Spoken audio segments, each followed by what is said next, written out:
Oke, Assalamualaikum warahmatullahi wabarakatuh. Selamat malam, teman-teman. Waalaikumsalam warahmatullahi wabarakatuh. Waalaikumsalam Malam, warahmatullahi wabarakatuh. Assalamualaikum warahmatullahi wabarakatuh. Oke, teman-teman yang online, silahkan on cam ya. Setor muka dulu.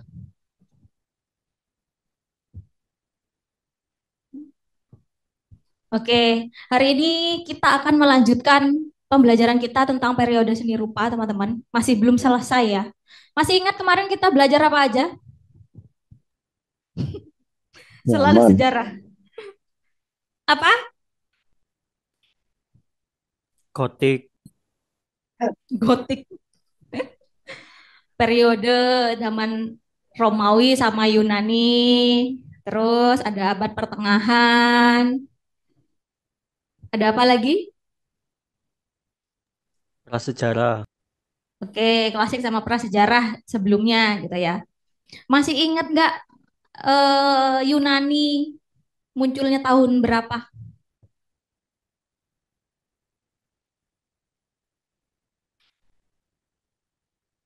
1000 sebelum Masehi. Oke. Kalau yang Romawi 300 Masehi ya udah ya. Oke. Terus masih ingat nggak Dark Age itu apa? Masa kegelapan yang ada pada.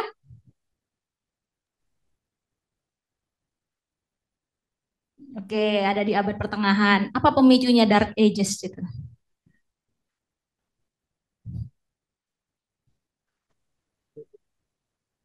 Oke. Sus. Buka contekan gitu ya. Teman-teman yang online inget nggak kemarin kita belajar apa? Udah lupa ini. periode seni rupa. Iya sih ya, periode seni rupa bener. Oke, jadi Ibu mau flashback itu supaya kalian bisa nyambung teman-teman sama periode yang sekarang. Karena kita akan belajar kelanjutannya. Jadi masih berhubungan sama periode-periode yang sebelumnya. Oke? Oke, kemarin terakhir kan di eranya abad pertengahan ya. Di abad pertengahan kan ada Dark Ages itu tadi, di mana masa kegelapan suram gitu ya, periode seni saat itu. Nah, yang akan kita pelajari hari ini adalah abad pencerahannya dulu. Jadi, di sana belum muncul ya? Yang online belum muncul ya PPT-nya? Sudah, sudah. sudah Bu. Sudah, Bu. Ini periodenya, Ya, pencerahan abad 19, 20, abad oh modern udah. sudah Kok semua. yang di sini nggak muncul ya? Ya wes lah. Oke, jadi hari ini kita belajar yang abad pencerahan dulu, teman-teman. Yang abad 19, 20 sama modern kita jadi satu besok, besok minggu depan, ya. Karena yang periode pencerahan ini lumayan yang harus diingat banyak juga, gitu loh. Oke, untuk abad pencerahan ini kita ada tiga, ada Renaissance, Barok, sama Rokoko. Nah, untuk Renaissance sendiri ini pencetusnya, awal mulanya gitu ya. Awal mula setelah dari peradaban pertengahan, masa kegelapan, kita lanjut ke masa pencerahan gitu ya. Di abad pencerahan ini, nah ini jangan lupa diingat tokoh utama yang membawa dari abad kegelapan menuju abad pencerahan gitu ya. Di mana di sini ada seorang seniman dari Italia, dia karyanya seni lukis, namanya Giotto di Bondone. Nah, dia itu bilang gitu ya, dia itu merasa resah gitu. Karena dia kan hidup di abad sebelumnya, di pertengahan, di mana abad pertengahan itu kan ciri-cirinya dogmatis. Semuanya mutlak mengikuti agama.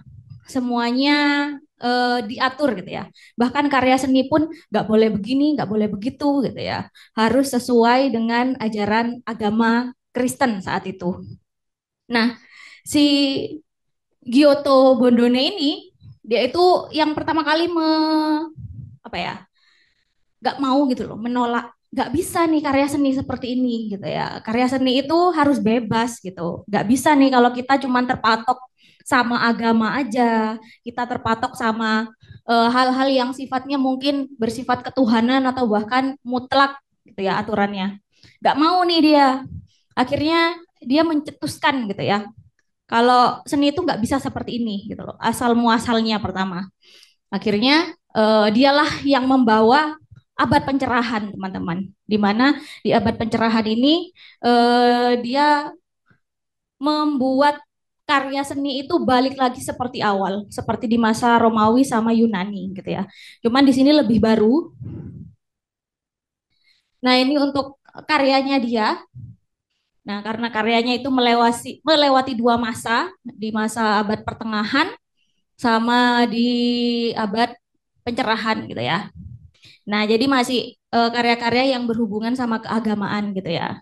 Karena kemarin kan sifatnya dogmatis, nggak boleh karya seni itu yang vulgar gitu, nggak boleh gitu kan. Akhirnya dia mencetuskan untuk berubah gitu ya. Ini untuk karyanya dia. Nah, ini periodenya. Jadi si Giotto tadi dia yang bawa gitu kan, supaya ada pencerahan nih di zaman pencerahan. Jadi berubah nanti era seninya. Nah, di sini untuk Renaissance sendiri ada empat, teman-teman. Ada awal mulanya Renaissance atau namanya Trecento yang ada di abad ke-14. Lalu dilanjutkan Renaissance awal namanya Quattrocento atau abad ke-15. Lanjut sama Renaissance tinggi atau High Renaissance di sini di akhir abad ke-15 hingga awal abad ke-16. Lalu ada Renaissance akhir namanya Late Renaissance atau Manierisme di abad ke-16 di mana di sini nanti sudah pergeseran ke dari Renaissance tinggi ini sudah mulai masuk eranya barok juga nanti. Oke. Nah, ini kan untuk periodenya ya kurang lebih seperti itu gitu loh. Nah, ini Renaissance-nya kurang lebih dari 1400 sampai 1700 Masehi, di mana Renaissance sendiri itu artinya berasal dari kata Latin yaitu renaître atau re dan naître. Jadi re itu artinya kembali dan naître artinya adalah lahir. Jadi namanya akhirnya ketika digabungkan itu lahirlah kembali abad yang baru gitu ya. Karya seni atau periode seni yang baru. Karena kemarin sudah ada di zaman kegelapan, akhirnya lahir kembali gitu ya ke abad pencerahan. Nah, Renaissance pertama kali muncul ini ada di Italia. Jadi si pencetusnya itu tokoh-tokoh terkenal yang ada di Italia. Salah satunya tadi contohnya yang siapa? Si Giotto itu juga dia dari Italia, di mana dia mengungkapkan gagasan sekularisme atau pemisahan antara agama dari kehidupan dunia dan individualisme. Jadi menurut orang-orang pada zaman itu yang sudah menolak Dark Ages itu ya, dia bilang keagamaan itu sendiri gitu, kehidupan kita juga sendiri gitu ya. Jadi di mana ketika kita berkarya itu nggak ada hubungannya sama sekali dengan agama. Itu kehidupan kita dalam apa namanya berkehidupan sehari-hari, kita berkarya, kita berekspresi gitu. Nggak ada hubungannya sama agama. Agama sendiri, kehidupan sendiri gitu. Oke, ini salah satu kota kelahirannya abad pembaruan atau abad pencerahan di Eropa. Nah, ini untuk artinya ya udah lahir kembali gitu. Akhirnya masa seni sudah mengalami hal yang lebih baik gitu ya. Seniman menolak pandangan zaman pertengahan, wis udah nggak mau mereka pokoknya. Nggak mau yang sifatnya dogmatis kayak sebelumnya tuh nggak mau udah. Lalu muncul kembali pandangan humanisme atau manusia yang paling tinggi derajatnya. Nah, kalau kita ingat kemarin si zamannya Romawi sama Yunani, mereka kan pakai aliran humanisme nih, di mana humanisme menurut mereka yang paling mendekati gitu ya tentang kesempurnaan manusia. Nah, ini dipakai lagi di zaman Renaissance. Jadi mereka pokoknya tadi karena dia sudah dibedakan urusan agama atau Tuhan sendiri, hidup kehidupan sendiri gitu ya. Akhirnya muncullah lagi si humanisme ini. Iya, yang online lah. Kepencet bu, maaf bu. Walah, oke, lanjut ya. Nah, selanjutnya ada adaptasi masa klasik. Nah, kemarin karena sudah Dark Ages ditolak, karena mengadaptasi dari yang Yunani dan Romawi, makanya mereka balik lagi ke anutannya yang di zaman klasik gitu ya. Cuman di sini lebih baru nanti, di mana banyak banget kebaruan yang bisa kita lihat dan perbedaannya. Ini yang chat nih siapa? 15 menit, oke. Oke, ini ada tokoh-tokohnya, teman-teman. Tokoh-tokoh terkenal beserta karyanya. Jadi di sini Ibu ngambil 3 aja. Jadi karya lukis, karya patung, sama karya bangunan gitu ya. Yang masing-masing satu aja. Sebenarnya banyak banget tokoh-tokoh terkenal zaman Renaissance ini. Yang pertama ada Filippo Brunelleschi. Nah, dia di sini merupakan arsiteknya dari Dom Cathedral of Santa Maria del Fiore. Lalu juga ada desain yang dia buat dari hospital di sini, rumah sakit. Jadi dia bikin arsitekturnya rumah sakit Ospedale degli Innocenti. Nah, kalau kita lihat di sini yang berkembang kan kemarin emang seni yang berhubungan dengan keindahan manusia, lalu seni bangunan juga yang sangat ditonjolkan gitu ya. Kalau yang berhubungan sama keindahan manusia udah pasti lukis, patung gitu ya. Hal-hal seperti itu. Oke, selanjutnya. Nah, sudah kenal Leonardo da Vinci nih di sini. Tahu ya Leonardo da Vinci ya, teman-teman ya? Teman-teman yang lain tahu nggak Leonardo da Vinci ini?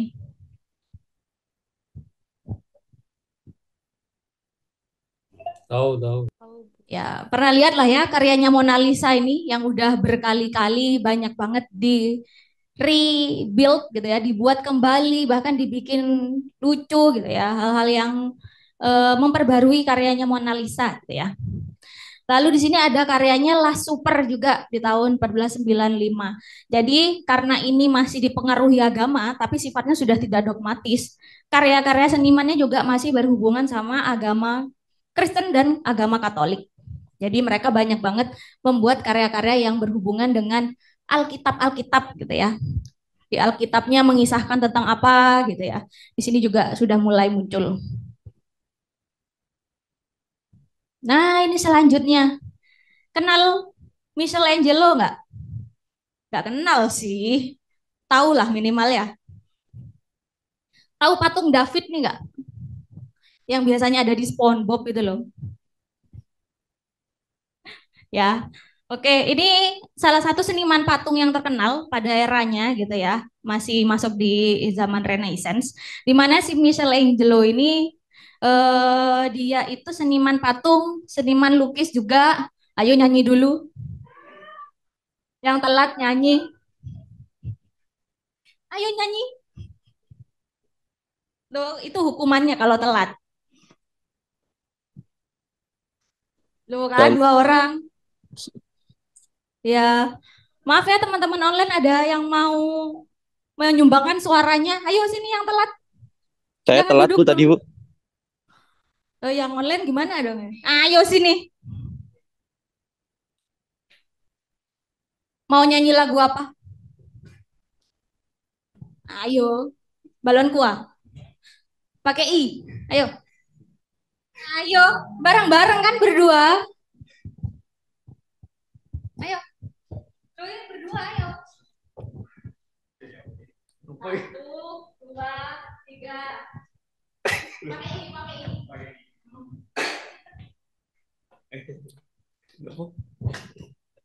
Gak bisa balon kuah.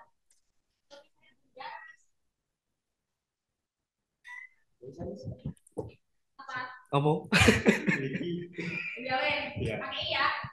1, 2, 3. Feeling ada ribi, ribi wirni, mirimu di dendiri. Bilitis pilin hiji. Udah Bu, gitu aja Bu. Adikku sangat gak Itiku singit kici. Bilin tinggal impit. Kipingin irit. Oke. Terima kasih. Ya, jadi kalau di kelas offline itu ibu biasanya yang telatnya lebih dari 15 menit itu ibu hukum bernyanyi.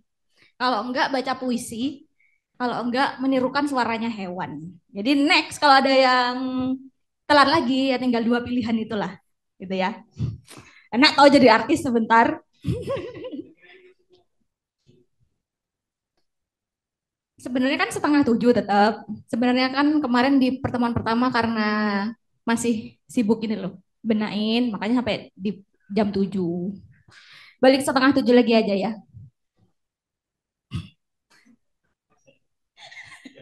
Ya wes nyanyi aja tiap hari, ya, tiap kelas ya. Oke lanjut ya teman-teman. Oke, si Michelangelo ini adalah seniman patung, seniman lukis juga, di mana gayanya dia sangat realistis.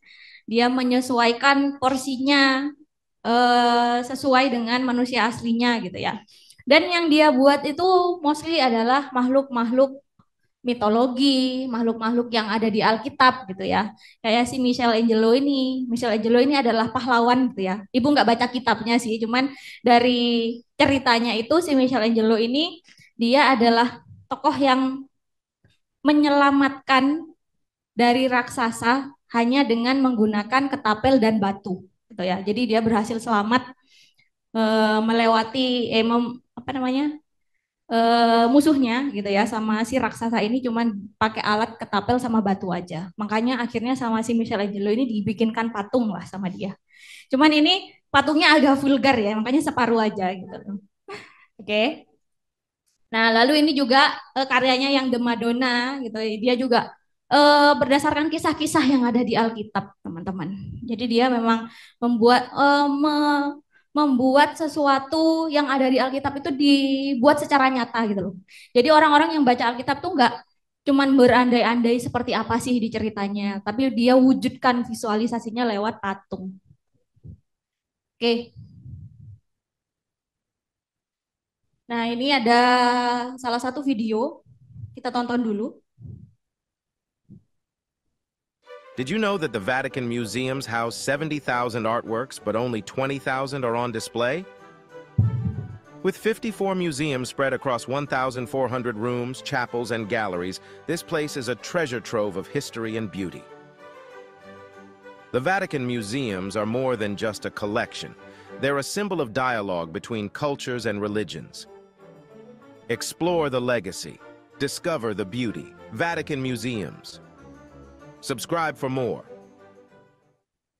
Oke, itu contoh-contoh barusan yang ada di Vatikan Museum itu banyak karyanya Michelangelo dari lukisan gitu ya, lalu interior, bahkan patung-patungnya itu karyanya Michelangelo, teman-teman. Jadi memang benar-benar udah apa ya, pencetus utama gitu lah ya si Michelangelo ini. Nah, ini untuk ciri-cirinya. Jadi di zaman Renaissance itu ciri-cirinya yang pertama pasti udah tidak bertumpu pada agama, tetapi manusia biasa, dongeng dan fable. Jadi karyanya itu nggak harus berhubungan sama agama gitu ya. Lalu menempatkan manusia sebagai pusat kehidupan atau antroposentris nama lainnya. Jadi manusia itu eh, makhluk yang paling mulia gitu kan, makhluk yang paling mulia daripada makhluk-makhluk lainnya. Makanya kenapa banyak banget membuat karya-karya yang berhubungan sama manusia, proporsinya, strukturnya itu semua sesuai dan asli apa yang bisa dilihat gitu ya, sesuai sama manusia. Lalu untuk teknik menggambarnya menggunakan proyeksi perspektif. Tahu perspektif teman-teman? Ya, perspektif itu sudut pandang. Tahu gambar proyeksi perspektif nggak? Yang pakai satu titik lenyap, dua titik lenyap, tahu nggak? Tahu. Teman-teman yang online tahu nggak? Tahu. Oke, jadi ibu nggak usah jelasin ya kalau udah tahu ya.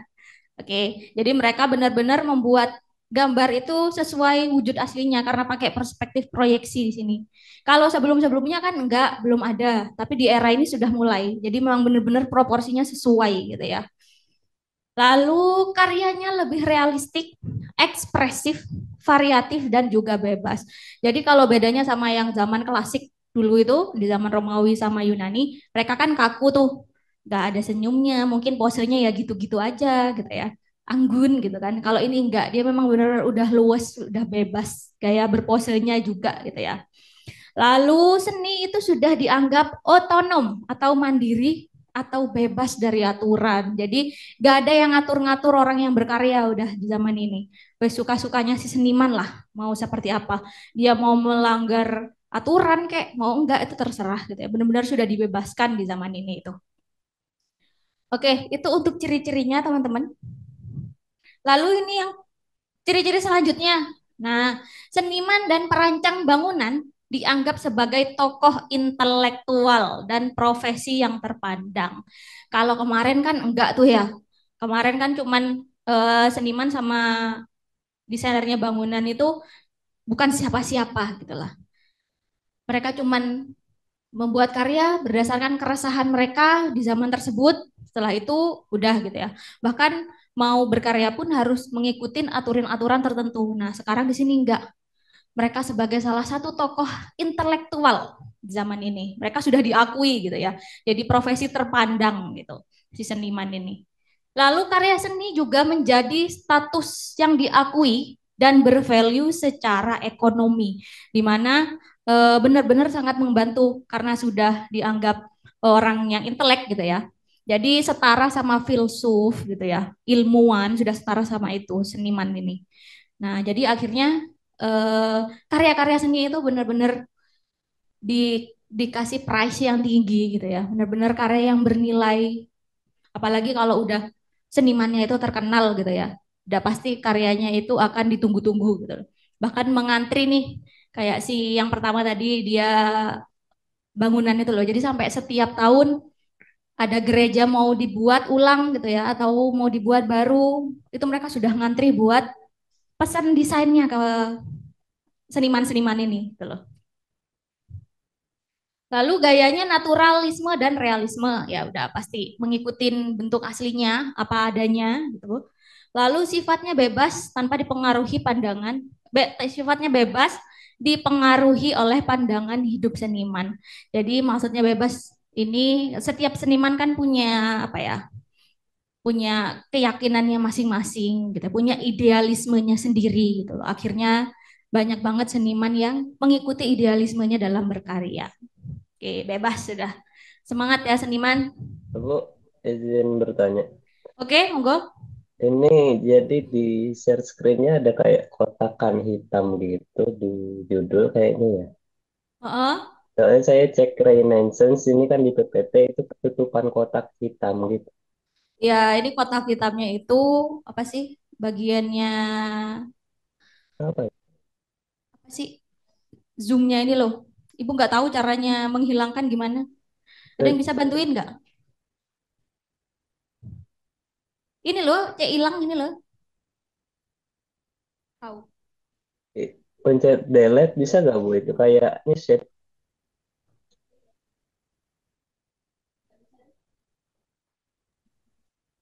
Taruh bawah. Sama aja taruh bawah. Tuh ada yang nggak kelihatan.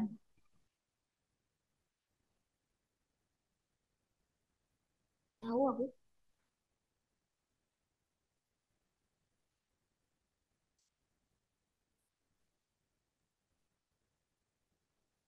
Nggak bisa dikecilin ya Bu itu.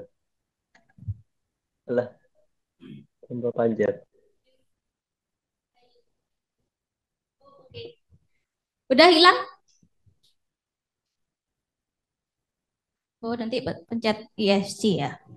Udah ya, tidak mengganggu ya.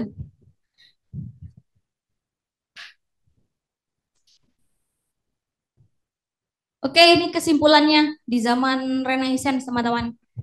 Jadi dia tadi bilang lagi Ibu mengadaptasi kembali kebudayaan di Yunani dan Romawi klasik di masa klasik. Lalu perkembangannya sangat besar dari seni, ilmu pengetahuan, filsafat, dan juga humanisme. Dan seni pada masa ini ditandai oleh pencarian realisme, harmoni, serta eksplorasi perspektif dan proporsi yang lebih ilmiah. Nah, lalu peninggalan zaman ini yang lain-lainnya gitu, ada musik klasik juga. Tahu musik klasik nggak teman-teman? Yang kayak Beethoven dan lain sebagainya, itu seniman-seniman musik yang biasanya eh, ada konser-konsernya juga itu loh, yang harus dilihat di tempat-tempat tertentu. Lalu karya lukis sama patung yang fenomenal ya. Contohnya kayak tadi si patung David itu udah fenomenal. Terus bangunan-bangunan megah. Nah, bangunan megah ini biasanya banyak banget dipakai di gereja-gereja. Gereja Katolik sama gereja Kristen Protestan. Oke, ini untuk rangkumannya di zaman Renaissance. Oke, Renaissance ada yang mau nanya dulu nggak? Atau masih ada yang mengganjal di zaman Renaissance? Teman-teman yang online mungkin? Aman? Aman, Bu. Mau tanya, Bu. Oke. Di Renaissance ini kan kembali lahir ya artinya. Apakah di masa Renaissance itu ada apa ya? Kalau di sekarang itu mungkin remake karya lama diperbarui dimodernkan saat Renaissance itu. Misalkan dari klasik yang dogmatis banget dibuat versi Renaissance-nya gitu mungkin pada saat itu. Apakah ada atau tidak? Kalau karya yang dibuat kembali itu belum ada ya setahu Ibu. Tapi diciptakan lebih baik itu banyak. Nah, jadi kalau misalkan kita lihat kemarin contoh-contohnya di Yunani klasik itu kan dewi-dewinya gitu ya, yang pegang anak kayak atau apa dan lain-lain gitu ya. Itu kan benar-benar yang sifatnya apa ya, sesuai sama Alkitabnya gitu ya. Nah, sedangkan di periodenya Renaissance ini ketika bikin karya sesuai sama yang ada di kitabnya juga, tapi dibikin lebih ekspresif. Jadi nggak kaku nggak cuma dari ekspresinya gitu ya, tapi dari postur tubuhnya juga. Terus kalau yang pertama kan di zaman klasik itu mungkin ada yang terbuka-terbuka gitu ya. Nah, kalau yang di Renaissance ini juga masih ada, cuman juga banyak yang sudah sopan gitu loh, pakai yang sopan karena pengaruh dari si abad pertengahan. Yang Dark Ages itu kan nggak boleh tuh yang tidak senonoh gitu ya. Jadi itu aja. Jadi kurang lebih karya patungnya nih. Contohnya seperti itu. Jadi yang sebelumnya tidak ekspresif sekarang jadi lebih ekspresif gitu. Tapi masih sama kurang lebih. Ciri-cirinya, karakternya gitu itu masih sama seperti itu. Gimana? Oke, berarti lebih ke diciptakan ulang ya, tidak memperbarui yang lama istilahnya Tidak. seperti itu. Oke, Membuat kembali tetap. ya membuat Membuat kembali. baru. Oke, terima kasih. Oke, sama-sama. Pak Ibu, minta tolong itu ke slide sebelumnya yang apa Renaissance awal yang itu tadi. Renaissance awal Yang ada awal Renaissance. Nah, itu. oh periodenya. Oh ini doang. Takut ada kuis ya ini. Ya, jadi ini nggak Ibu jabarin satu persatu ya, karena memang kalau dilihat dari karya senimannya, mereka ya udah pasti dari 14 ke 15, ada yang 15 ke 16, ada yang 16, oh ya 16 17 gitulah, kayak gitu, kurang lebih sama. Udah gitu toh. Terima kasih. Oke, ada lagi yang mau nanya? Itu Bu, kalau halo, Ya, monggo. oh iya, yang kalau medieval art yang kadang kan ada yang kayak lukisan-lukisan zaman medieval yang kayak gambar kucing terus kucingnya nggak kayak kucing gitu loh, itu berarti masuknya kemana? Oke, itu nanti masuk di periodenya apa namanya? Setelah periode seni rupa. Nanti di modern bisa masuk, di periode desain dia masuk. Soalnya kalau di periode Renaissance sama ya anggapannya abad pencerahan gitu ya. Semuanya itu masih dibuat sesuai dengan apa yang ada. Makanya tadi cirinya ada naturalisme. Jadi tidak dibuat berlebihan gitu ya, atau diubah bentuknya gitu. Oh iya. Itu kayaknya apa? Dia nggak mau ngubah bentuknya, tapi kayak nggak tahu artisnya kayaknya nggak tahu bentuknya kucing kayak apa gitu. Jadi kayak aneh gitu loh. Oke, itu biasanya ya dibikin hiperbolis gitu ya. Iya. Oke, nanti itu pasti ada sendiri itu di modern. Oke, Ada terima lagi? kasih.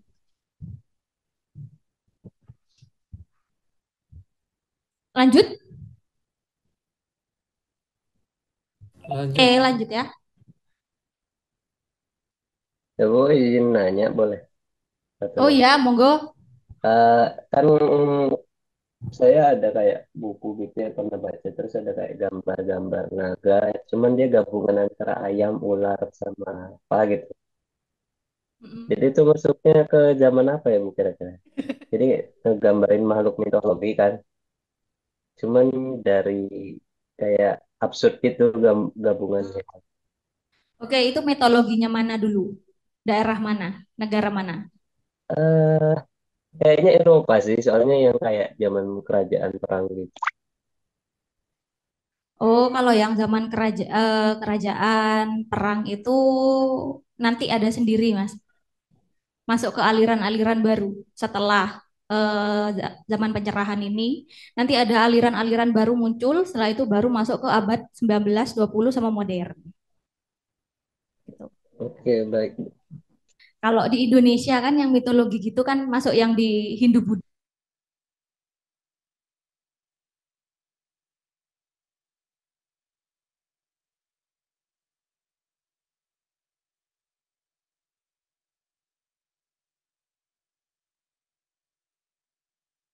Teman-teman.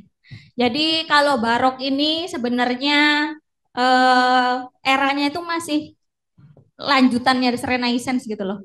Jadi kadang Renaissance itu belum selesai tapi barok sudah mulai muncul gitu loh. Makanya di sini dari abad ke-16 hingga ke-17 gitu ya. Tadi kan periodenya Renaissance juga masih di abad segini masih ada gitu loh. Nah, ini lanjutannya si barok ini. Oke. Jadi untuk barok ini asalnya dari Roma, salah satu kota di Italia gitu ya. Dari abad ke-16 sampai ke-18. Sebenarnya barok ini berasal dari istilah Portugis, yaitu mutiara yang bentuknya tidak beraturan. Kata barok menggambarkan berbagai karakteristik yang dramatis hingga aneh dan terlalu berhias. Jadi maksudnya itu berlebihan penuh hiasan gitu loh. Karena di sini adaptasi dari zaman pencerahan gitu ya.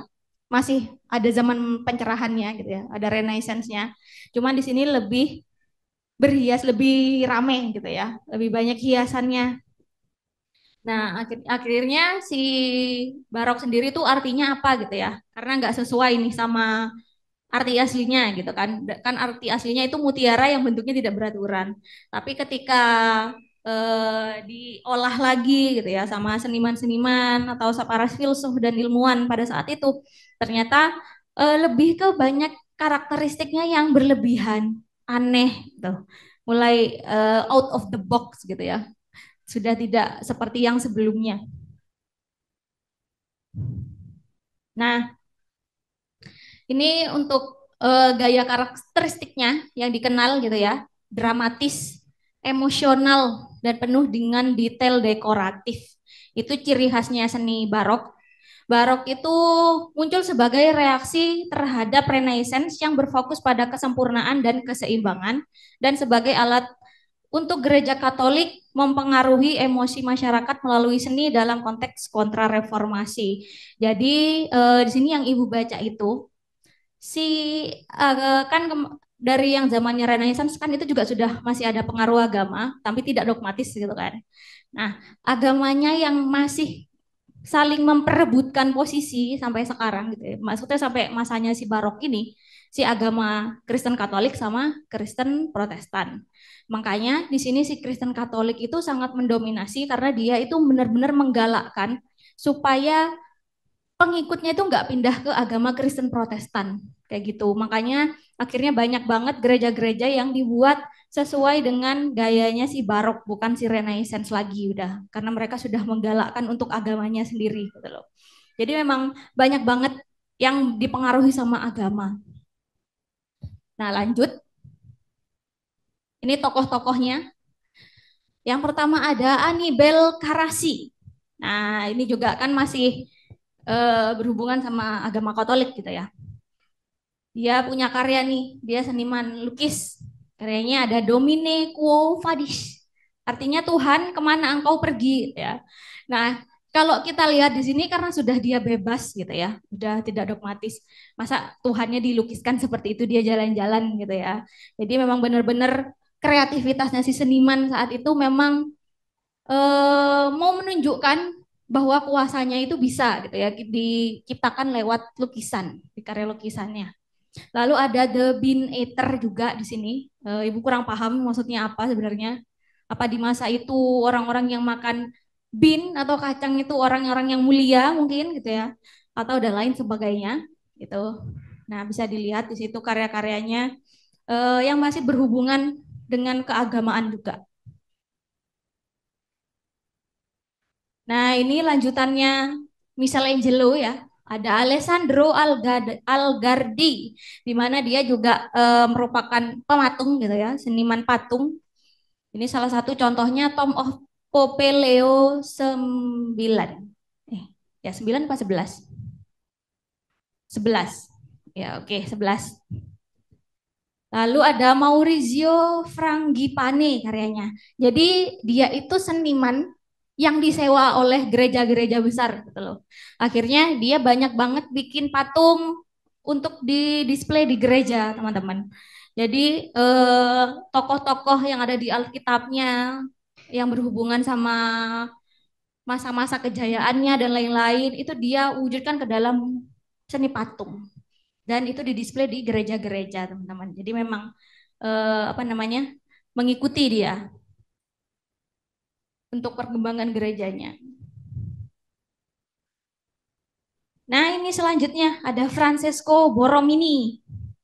Nah, dia itu seniman arsitektur ya patung juga gitu ya. Di mana dia yang salah satu orang yang membuat desain eksterior of San Ivo della Sapienza atau University of Roma di Roma gitu ya. Jadi dia yang bikin arsitekturnya, teman-teman. Lalu ada Piazza Novana di Roma juga ini. Nah, dia itu bikin arsitektur kotanya, gedungnya gitu ya, sama patung, desain patungnya juga. Nah, dia itu salah satu tokoh yang ya sangat berharga mungkin ya pada eranya gitu. Karena banyak banget gedung-gedung bagus yang didesain di arsitektur dia gitu loh. Oke, ini ada contoh videonya.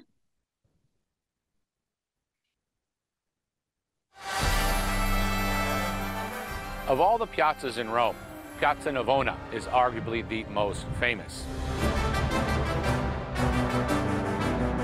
Lihat arsitekturnya sama patung-patungnya ini. From the fact that it was once an ancient Roman stadium, and a stadium was a place where the Romans would come to enjoy agones, or athletic competitions. In fact, when you walk into the Piazza Navona, you'll notice that it looks a bit like a field and track. The piazza was essentially lost with the fall of the Roman Empire, but then in the 17th century came back to life with the election of Cardinal Giovan Battista Pamphili to Pope, and he took the name Innocent X. And Innocent decided to transform this area of Rome into his own personal enclave, essentially hiring Rome's most celebrated artists to come in and bring this piazza back to life. Names like Gian Lorenzo Bernini, like Francesco Borromini, who in fact were the two major protagonists of Baroque Rome, who transformed this into an urban theater, a place where architecture and sculpture and painting all come together to create this extraordinary identity that is the city of Rome. The crown sculptural jewel of the piazza is the Four Rivers Fountain that was created by Gian Lorenzo Bernini in the 1650s. Now consider that John Lorenzo was persona non grata over at the Vatican because of an architectural disaster that had caused the collapse of a bell tower on the facade of St. Peter's. And in fact, in order to win this commission, he had to secretly submit his design for the fountain. A design that was ultimately chosen by Pope Innocent X, and that celebrates essentially the four largest known rivers in the 17th century. The Nile, with its head covered, because of course the source was still unknown, the Ganges River, the Danube, and in fact, there is one figure there reaching up, holding up the coat of arms of the Pamphili family, and that figure represents the figure that is the Danube River, essentially the river closest to the reign of the Pope himself.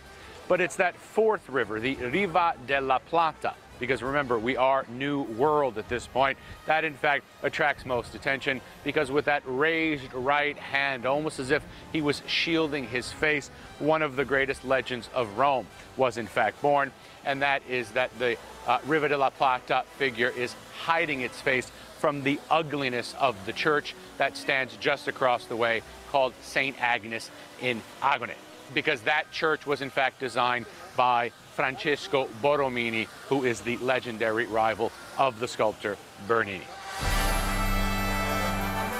In reality, the Church of Sant'Agnese is nothing more than the family chapel of the enormous Palazzo Pamphili, which occupies more than a half of the entire Piazza Navona. It was designed by the great Francesco Borromini, the father of Baroque architecture.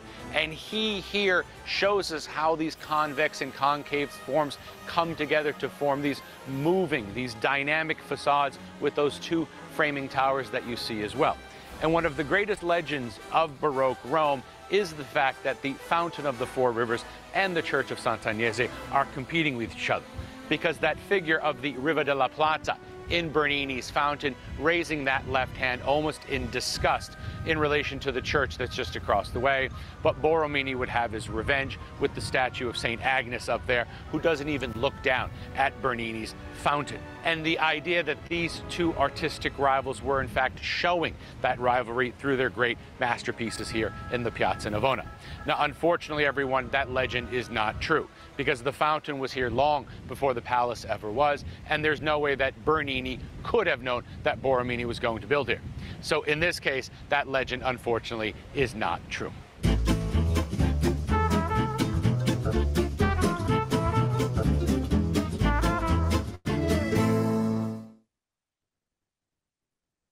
Oke, paham nggak tadi yang dijelasin?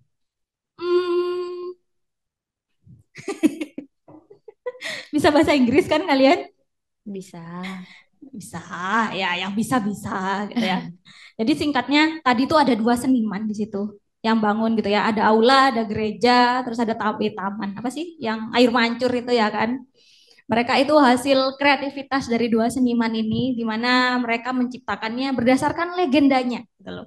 Cuman akhirnya tadi dinotiskan ternyata legenda itu nggak ada, gitu loh. Jadi nggak ada yang benar dari, tapi mereka memvisualkan kalau dilihat dari patungnya itu sesuai.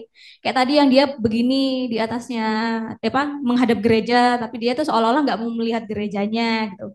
Terus ada saintnya juga tadi kan di gerejanya menghadap langsung, gitu ya. Hal-halnya seperti itu, teman-teman. Jadi si artisnya atau senimannya itu mereka cuma mau merepresentasikan apa yang mungkin bukan mitos gitu ya, atau mungkin keyakinan mereka pada saat itu gitu loh. Bahkan tadi juga di-mention kalau sebenarnya itu sudah ada dari zaman dulu si air mancurnya gitu ya, cuman dibikin berlebihan lah intinya kayak gitu. Oke, itu sedikit tentang sejarahnya tadi teman-teman. Nah ini untuk ciri-cirinya barok. Oke, bisa kita lihat ya, karena tadi sudah full of dekoratif. Jadi pasti ada dramatis dan emosional ketika melihat suatu karyanya. Contohnya tadi ya, yang si karyanya Borromini itu. Lalu penggunaan cahaya dan bayangan atau chiaroscuro namanya. Jadi banyak banget ton-ton gelap gitu ya kalau dalam karya lukisan. Lalu gerakannya dinamis dan ekspresif. Oke, ekspresif masih dipakai. Lalu ada ketambahan dinamis. Dia lebih luas. Lalu ada dekorasi yang rumit dan detail. Nah ini bang cirinya ya. Jadi benar-benar karyanya Barok itu ruwet gitu kalau dilihat, rumit gitu ya, kayak sesek gitu loh, sumpek. Lalu seni sudah dianggap otonom, ini sama seperti di zamannya Renaissance. Lalu religius dan mitologis. Nah, ini yang mitologis juga ada muncul. Nah, mungkin di sini mungkin ada karya-karya, tapi mitologisnya mereka itu masih berdasarkan Alkitab gitu loh. Enggak mitologis yang buatan atau hasil imajinasi gitu ya. Nah, masih dipengaruhi sama agama Kristen Katolik melalui inovasi bangunan. Yang Ibu tadi ceritakan bahwa Katolik itu menggembor-gemborkan supaya pengikutnya nggak berpindah agama gitu ya. Akhirnya banyak banget membuat bangunan dalam bentuk berupa gereja seperti itu. Nah, itu bisa kita lihat contohnya kelihatan banget gitu ya. Ini salah satu gereja juga, gaya arsitekturnya seperti itu.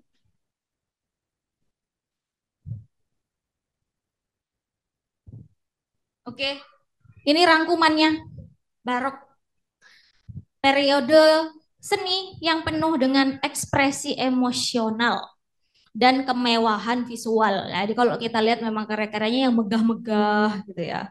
Terus mempengaruhi banyak bidang seni termasuk lukisan, patung, arsitektur, dan musik. Nah, ini masih berlanjut sama seperti Renaissance juga. Lalu fokus pada gerakan, cahaya, dan drama, seni barok bertujuan untuk menginspirasi, menggugah perasaan, dan seringkali menunjukkan kemegahan serta kekuasaan. Jadi memang benar-benar dibuat semewah mungkin, gitu ya, semegah mungkin karya-karya di zaman seni barok ini, periode seni barok maksudnya. Oke, barok ada yang mau ditanyakan dulu? Bisa membedakan nggak sama zaman Renaissance?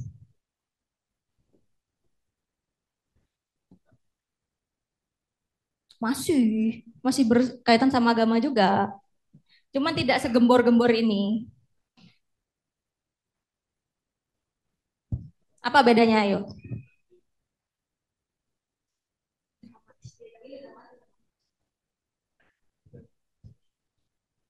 Ekspresifnya sama, Renaissance juga ekspresif. Kalau detailnya ya, lebih detail yang barok ya. Apa lagi bedanya? Mungkin lebih dekoratif dan agak hyperbola begitu untuk gerakannya di over kan begitu. Oke, karena itu efeknya dramatis ya, jadi hiperbolis ya. Apalagi yang kalian lihat, yang kalian rasakan bedanya?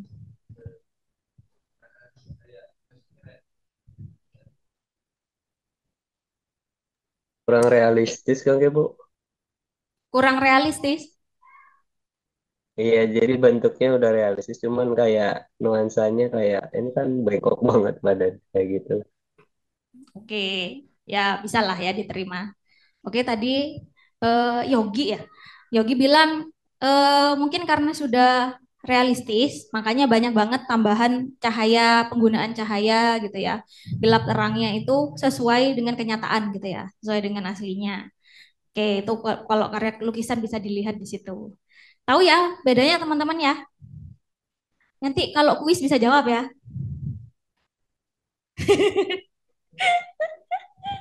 Oke, ada yang mau ditanyakan dulu?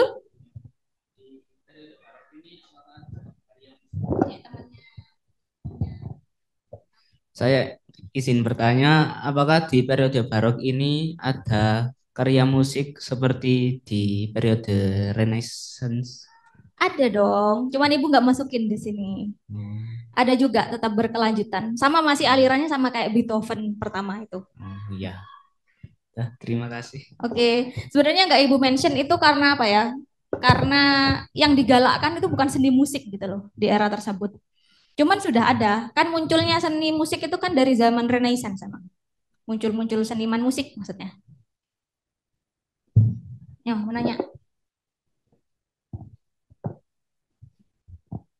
Saya lebih ke arah penasaran sama karyanya sih, kayak di situ kan mulai ada kayak patung, terus lukisan segala macam. Mungkin kayak yang patung, terus tadi ada water fountain atau mungkin building-building kayak itu kok nggak, maksudnya nggak mengalami kelapukan atau kayak gimana ya? Apalagi kan juga udah lama banget, terus ada Perang Dunia juga yang pertama sama kedua kan kayak di Italia kan, itu juga negara yang bisa dibilang ikut andil dalam Perang Dunia juga. Itu gimana? Kenapa Iya, gitu kenapa ya? gitu?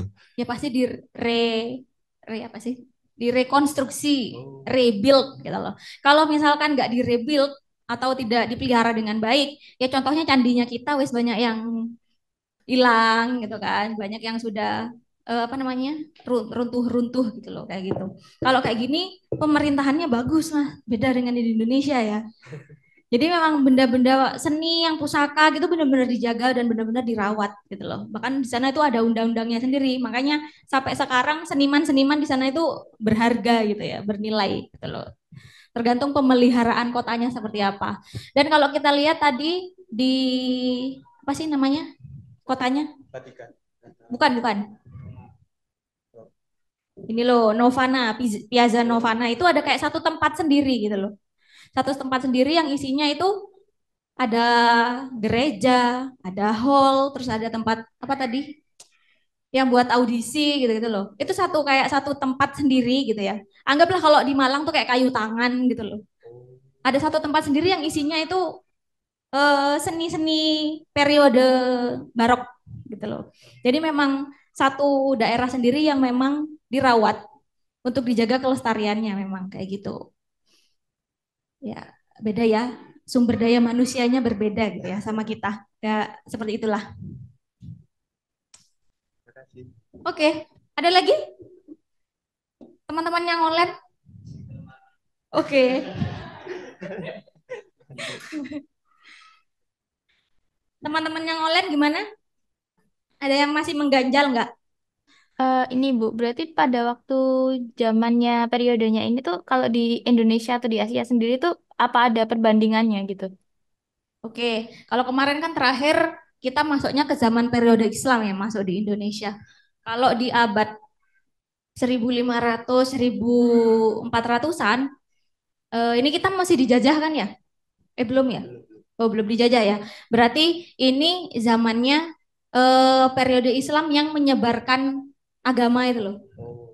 Nah, jadi karya-karya seni yang masuk ke Indonesia banyak dipengaruhi sama agama, yang sunan-sunannya bepergian gitu loh. Nah, setelah itu baru nanti yang masuk ke periode penjajahan kita. Nah, yang di penjajahan itu periode seninya itu kita senimannya cuman sebagai yang buat apa ya? Tukangnya gitu loh. Oh, sebagai tukangnya aja. Tapi gaya seni yang diadaptasi itu pengaruhnya dari Belanda sama Jepang yang masuk ke Indonesia gitu. Jadi di Indonesia tuh senimannya belum muncul. Mulai muncul tuh di reformasi gitu loh, zaman-zaman yang sudah kita mau merdeka. Itu muncul udah seniman-seniman yang maunya Indonesia itu nggak begini gitu loh. Mulai di situ. Ya, jadi di zaman ini tuh masih yang penyebaran seni lewat agama juga, tapi agama Islam kalau di Indonesia itu. Oke, ada lagi?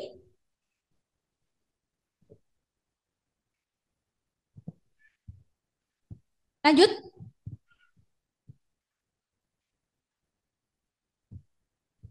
Oke, kita masuk ke periodenya Rokoko.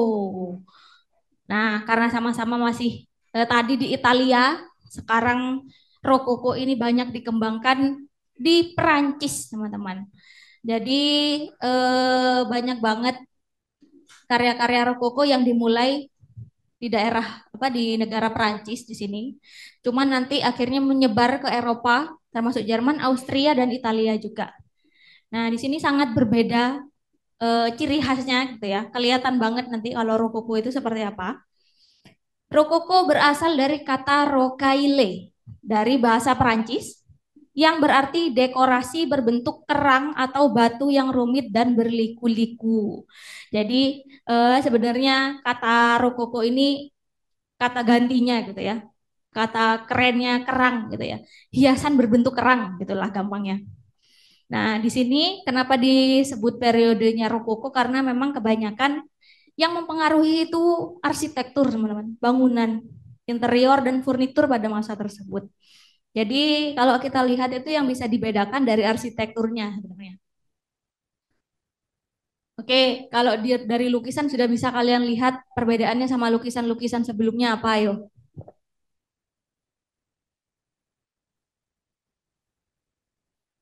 Apa ya bedanya sama lukisan di karya-karya sebelumnya?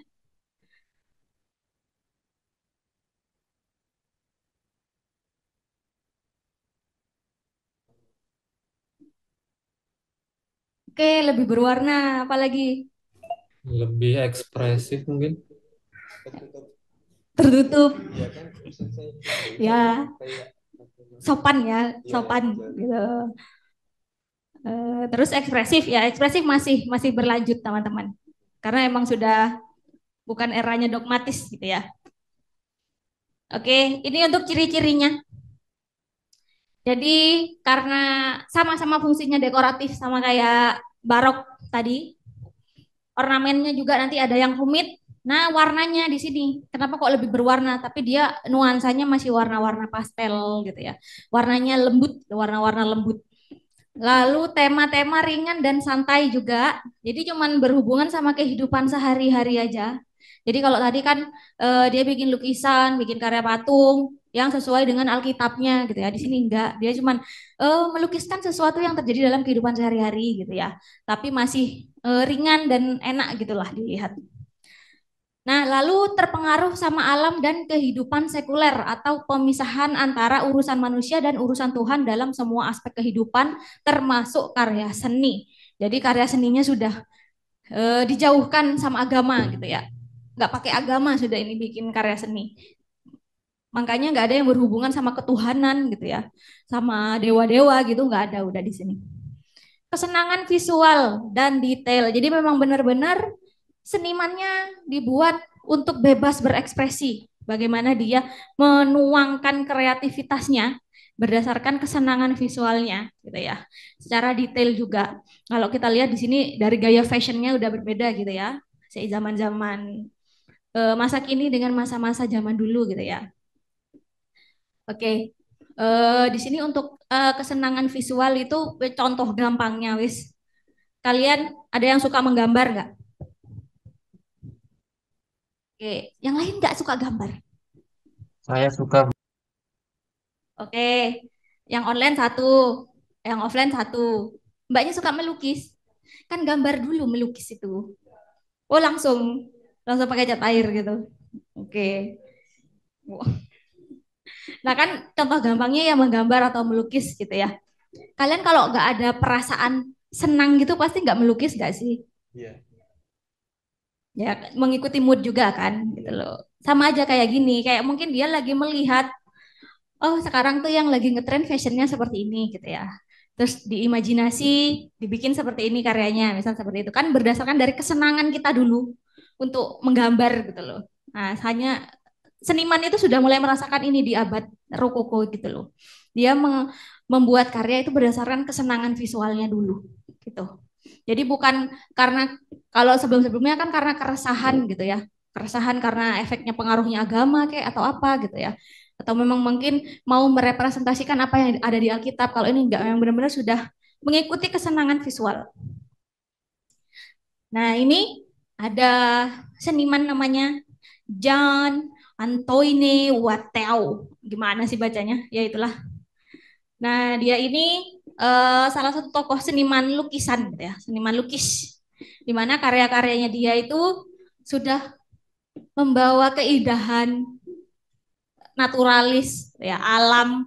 Lalu yang menceritakan kehidupan pada masa tersebut, teman-teman. Jadi bisa dilihat nih, ada The Embarkation for Sintera. Jadi ini juga menceritakan salah satu adatnya di Perancis sana. Lalu ada Fetes Fanny Tienes. Oh, kok burak gambarnya? Oh, enggak sih ya. Kok di sini burak?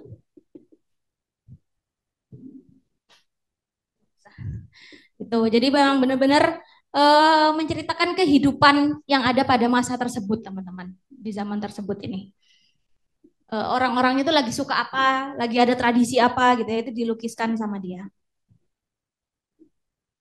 Nah, ini untuk seni arsitekturnya. Wah, bisa dilihat beda banget sama gayanya barok tadi. Sama-sama dekoratif gitu ya. Tapi yang ini itu lebih pekat, lebih thick gitu. Ada Francois de Cuvilliés, senimannya. Ini karyanya dia dekorasi pintu, rocaille. Lalu ada Hall of Mirrors at Amalienburg. Nah, di sini juga kayak ruang terbuka gitu ya, di mana banyak banget dipakai untuk pertemuan perjamuan. Nah, bisa dilihat di situ detailnya teman-teman. Gayanya masih mengadaptasi bentuk-bentuk naturalis juga, cuman sangat berbeda sama di zamannya barok gitu ya. Kalau di barok tadi benar-benar dekoratifnya full gitu ya, bikin sumpah gitu kalau lihat. Nah, kalau yang ini karena dia juga memang di interiornya, jadi banyak yang mendetail juga.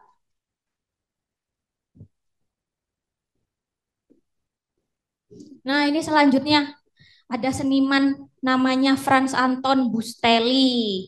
Kalau kita amati karyanya, di sini dia salah satu seniman keramik porselin. Jadi kalau sebelum-sebelumnya kan mungkin pakai marmer gitu ya. Ini benar-benar porselin yang pertama dibuat pada tahun sekian gitu ya. Di tahun sekian mereka sudah bikin karya seni pakai porselin, teman-teman. Nah, ini ada ceritanya si Harley Quinn. Ternyata Harley Quinn tuh ceritanya dari zaman dulu gitu ya.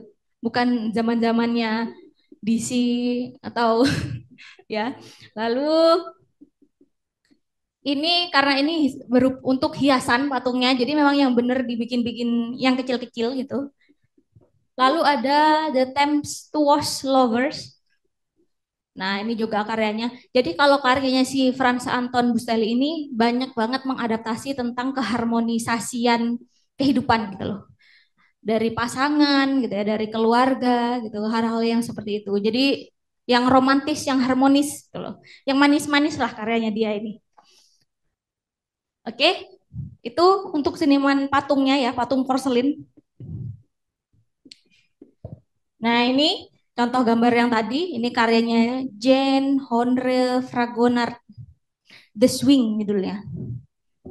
The full title of this Rococo work from 1767 by Jean-Honoré Fragonard is The Happy Accidents of the Swing. It shows a woman in a brilliant pink dress on a large swing. She kicks off one of her shoes in the direction of the statue of Cupid. As her skirt flares upwards, her young lover is enjoying the view. Unaware of the scene in front of him, an alderman smiles as he operates the swing. Notice the little white dog, an ironic symbol of fidelity, and the statue of Cupid, putting a finger to his lips, telling us that we need to keep this a secret. Paham nggak maksudnya apa? Ya, yang paham, yang enggak. Yang belakang paham? Apa ayo? Teman-teman yang online paham nggak?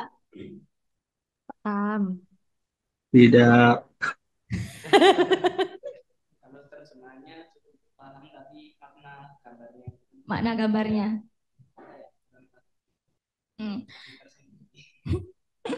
Jadi kan tadi kalau yang paling dimention kan ada patungnya Cupid tuh. Tahu kan patung Cupid itu untuk apa? Untuk apa ya? Ya menjodohkan gitu ya, mencocokkan gitu kan. Tapi itu tadi diceritakan kalau dia tuh sudah punya pasangan gitu loh. Sudah punya pasangan di situ. Terus ada orang yang mendorong dia dari belakang, termasuk anjingnya juga gitu kan. Sebenarnya itu kan kisah-kisah romantisme gitu loh yang mau diceritakan sama senimannya gitu loh. Cuman akhirnya mungkin ada sedikit yang roknya tadi kesibak itu loh. Itu makanya tadi di akhir itu hanya akan menjadi secretnya itu untuk si pacarnya sama Cupidnya gitu loh, kayak gitu. Ya kisah romantis lah intinya gitu ya. Oke, ya itulah karya-karya yang banyak banget ada di zaman Rokoko, di mana penggunaan warnanya udah harmonis, udah manis banget gitu ya. Oke, ini rangkumannya. Nah, mencerminkan kehidupan mewah, santai dan penuh keindahan dari kaum aristokrat Eropa. Nah, kalau kita lihat kan emang kayak bangsawan-bangsawan gitu enggak sih? Kan memang masih lanjutannya dari kerajaan Romawi gitu. Lalu karakteristiknya adalah penggunaan warna pastel. Hiasannya rumit kalau kita lihat di seni bangunannya tadi. Terus temanya masih ringan serta romantis. Ya, kita bikin romantis karyanya. Lalu meskipun sangat populer, Rokoko akhirnya digantikan oleh neoklasisme yang lebih formal dan rasional pada akhir abad ke-18. Nah, ini yang akan kita lanjutkan di minggu depan, teman-teman. Neoklasisme dan lain-lainnya sampai ke abad modern. Jadi setelah ini nanti akan banyak banget, ada kurang lebih berapa ya, 10 atau 15-an gitu lah. Aliran-aliran baru muncul, disesuaikan sama karyanya senimannya, gak dijadiin satu. Kalau ini kan jadi satu, eh, masuk ke zaman barok, renaissance gitu ya, rokoko. Nah, nanti ini akan ada aliran-aliran baru kayak neoklasisme dan lain-lain nanti akan bermunculan gitu ya sebelum masuk ke abad 19, 20 dan modern. Jadi berkesinambungan nih sebenarnya ceritanya. Setelah rokoko nanti ada neoklasisme dan lain-lain sampai ke abad 19, 20 dan modern. Oke, sampai sini ada yang mau ditanyakan? Ya. Mic lu, pakai mic lu. Ya, baik. Jadi ini kesimpulan saya kayaknya yang periode Rokoko ini sudah dijarangkan untuk membuat patung marmer atau batu seperti di periode sebelumnya. Seperti itu ya. Ya, benar sekali. Udah. Oh, kamu menyimpulkan sendiri itu, bukan nanya ya? Iya. Ya, terima kasih. Oke, terima kasih pendapatnya ya. Teman-teman yang online ada yang mau ditanyakan? Saya Bu, Monggo. pada era Rokoko itu ada karya patung apa enggak yang terkenal? Loh, itu Kalau yang ada, bedanya sama pendahulunya itu apa? Loh, yang porselen itu tadi loh, Mas, bahannya. Oh, Jadi porselen itu kan karya itu saja. patung. Cuman bahannya berbeda sama ukurannya.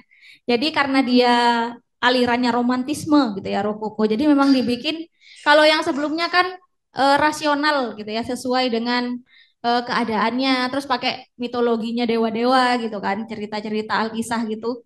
Nah, sedangkan yang di sini dia mengadaptasi kehidupan nyata, tapi ukurannya diubah, bahannya diubah, terus dibikin berwarna gitu. Kalau sebelum-sebelumnya kan nggak pakai warna gitu loh. Udah warnanya polosan gitu aja. Ada lagi? Baik Bu, terima kasih. Oke. Oh iya, Ibu mau nyampaikan ini teman-teman, buat kelas yang offline itu ternyata memang mau nggak mau harus tetap offline. Jadi misalkan kalian ada halangan untuk tidak masuk, jangan ikut kelas online. Paham nggak? Enggak, ya udah nggak masuk aja gitu loh, kayak gitu. Jadi untuk sementara kan sama ibu diperbolehkan karena infonya seperti itu sebelumnya. Ternyata setelah ditanyakan lagi, ternyata kelas online sama offline itu memang berbeda. Yang offline tetap offline, nggak bisa ikut online kecuali kalian pindah ke kelas online dan bayarnya lebih lagi gitu loh. Oke, Mas Roga minggu depan hadir Iya, loh ya. iya. Oke, ada yang mau ditanyakan lagi? Bu, Monggo. Oh ya. tapi kalau online ke offline bisa? Bisa. Kan kalau kelas online kan nanti diwajibkan sebulan sekali toh ke kampus. Ya, tetap bisa. Kalau nggak bisa gimana Bu? Harus bisa. Sebulan sekali Bu. Sebulan sekali kan kita 2 bulan doang toh. Kali aja bulan kedua gitu bisa. Nggak full online Kak Bu. Soalnya Enggak. jauh juga ya Bu. Kerjaannya juga jauh. Ya kapan lagi coba mau ke Malang ketemu ibu secara langsung gitu. Insya Allah. Kemarin sih kan infonya kalau misalkan berhalangan ya nggak apa-apa, tapi diusahakan datang gitu. Kalau misalkan tuh udah dikasih tanggal nih, kita hybridnya tanggal misalkan tanggal 15 gitu ya Bu. Tapi saya nggak bisa tanggal 15, saya ikut yang minggu depannya gitu, nggak apa-apa gitu ya. Oh nggak apa-apa, yang penting ada 1 kali absen Anda offline gitu. Oh, makasih. 1 atau 2 kali gitu ya. Pokoknya karena perjanjiannya itu sebulan sekali gitu loh. Berarti kan kalau 2 bulan ya berarti ada 2 kali kalian bisa datang offline ke sini. Tuh. Ada lagi? Jadi Bu ini untuk persyaratan full online ya tadi ya? Datang. Gimana? Mau nanya tadi kurang jelas. Mungkin yang ini datang ke sana tuh untuk syarat apa ya? Yang offline apa yang online? Untuk yang teman-teman online. Jadi begini teman-teman, dari Kemendikbud itu nggak ada yang perkuliahan full 100% online. Jadi tetap dibikin hybrid. Makanya ini kita kayak sekarang hybrid. Tapi teman-teman yang sudah ikut dari awal kelas online, biar beneran hybrid, kalian itu diwajibkan untuk ke kampus sebulan sekali gitu loh. Cuman Ibu belum tahu ini sudah disampaikan belum sama koordinatornya. Belum sih. Iya, soalnya kami dari daftar pertama kali udah full online sih, jadi bingung juga jauh soalnya. Kalau informasinya kemarin ini Bu, ada pertemuan offline-nya tapi memang tidak wajib gitu ya. Iya gitu yang kita dikasih tahu ya itu. Berarti dibilangnya tidak wajib begitu. Kalau Betul, Bu. berhalangan Ya kalau jadi kalian Ibu pilih nggak datang lah. Iya nggak sih? Kan tidak diwajibkan soalnya. Ya wes lah ya, ikuti apa katanya Asia gitu ya. Oke, sebelum masuk kuis ayo, ada yang mau nanya enggak? Ada yang nanya. punya unek-unek? Halo, mau Iya, tanya? monggo. Kalau saya lihat dari beberapa style-style ini kayak Rokoko, kayak Renaissance, Barok itu keindahannya itu kayaknya apakah ditujukan untuk kalangan masyarakat tertentu? Soalnya kalau semakin ke Rokoko ini kelihatan target audiensnya itu untuk mungkin menengah ke atas atau aristokrat saja. Beda dengan yang Renaissance tadi mungkin masih lebih umum ya. Apakah di zaman ini sudah ada klasifikasi begitu atau gimana? Mungkin itu aja sih. Oke, kalau sebenarnya kalau penikmat seni itu nggak harus ada kalangannya ya. Semua orang itu bisa merasakannya. Tapi kalau kita lihat dari arsitekturnya, ya tentu saja itu hanya kalangan tertentu gitu loh. Kalangan tertentu, makanya di sini senimannya yang Ibu sebutin itu yang cuman buat di gereja, di hall gitu aja. Tapi bukan yang untuk rumah pribadi gitu loh. Nah, yang pasti kan kalau sudah seniman-seniman terkenal gitu ya juga nggak mau lah dibayar yang murah-murah. Kan tadi sudah dibilang dari zamannya Renaissance itu seniman sudah punya value, sudah dipandang bagus sama masyarakat gitu loh. Kayak gitu. Tapi kalau memang dilihat dari karyanya si Rococo kan semakin high class gitu ya, semakin memperlihatkan kalangan sosialita begitu. Jadi sebenarnya ini untuk merepresentasikan keadaan tersebut sih sebenarnya gitu loh.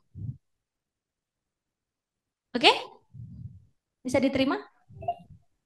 Bisa diterima mungkin sebagai propaganda saat itu juga untuk Ya. menunjukkan ke negara lain kalau itu Ya, sepertinya bisa lebih jadi sih. modern seperti itu. Ya, bisa jadi sih seperti itu juga. Menyesuaikan gitu ya. Ternyata di Perancis sudah semaju ini gitu ya. Fashion, terus apa namanya, gaya bangunannya gitu ya. Hal-hal yang seperti itu. Oke, ada lagi? Lanjut. Saya mau tanya, Bu. Oh ya, monggo. Ini ada hubungannya sama Renaissance ya, Bu. Sama salah satu painternya, Leonardo da Vinci ya, Bu. Jadi dia kan untuk di sini kan dia sebagai painter ya di Renaissance. Tapi sedangkan Leonardo da Vinci kan dia polymath ya. Jadi kayak dia banyak ngelakuin hal termasuk inventor, ya kan? Jadi penemu sama juga eh apa istilahnya dia eh, biologis juga kan. Dia yang membuat gambaran human anatomy pertama bahkan. Nah, menurut Ibu itu apa ya hubungannya sama Renaissance sendiri itu apa ya Bu? Untuk Oke. dari Leonardo da Vinci sendiri itu. Jadi kebanyakan seniman yang disebutin tadi itu nggak cuman sebagai seniman teman-teman. Kan di zaman Renaissance tadi disebutin kalau seni itu sudah bervalue bersamaan dengan ilmu pengetahuan, filsafat gitu ya. Nah rata-rata gitu ya seniman-seniman ini pasti merangkap gitu loh. ya dia filsuf juga bisa gitu loh. Hal-hal yang seperti itu yang akhirnya mungkin yang Masnya tadi sebutin. Jadi dia juga sebagai apa? Biologis. Ya, Oke, seperti itu. Jadi dia yang menggambarkan atau kerangka tubuh manusia seperti apa, mungkin otot gitu ya, di bedah gitu ya, mungkin hal-hal seperti itu. Jadi memang ilmu pengetahuan itu sudah sangat tinggi, termasuk si seniman. Seniman itu juga kuepo gitu loh, kuepo banget udah sama keilmuan gitu, nggak cuman sama keindahan, tapi sama hal-hal yang bersifat ilmiah gitu, hal-hal yang seperti itu. Jadi banyak banget kayak filsuf gitu ya, filsuf tahu Leo Tolstoy nggak? Plato, Plato. Nah, itu kan juga filsuf. Tapi dia juga selain filsuf dia penemu teori keindahan. Nah, kayak gitu. Jadi keindahan kan nanti bersambungan sama seni juga, gitu loh. Jadi memang akhirnya dimensi ilmunya itu kemana-mana gitu loh. Ke seni ya iya gitu kan, ke biologi ya iya gitu loh. Karena berhubungan sama ilmu pengetahuan itu. Ya itu orang-orang yang otaknya jenius ya, sama kayak kita ya. Amin. Oke, gimana terjawab, Mas? Oke. Ada lagi? Ayo kuis kalau nggak ada. Siap-siap open book. Ayo HP-nya dimatikan.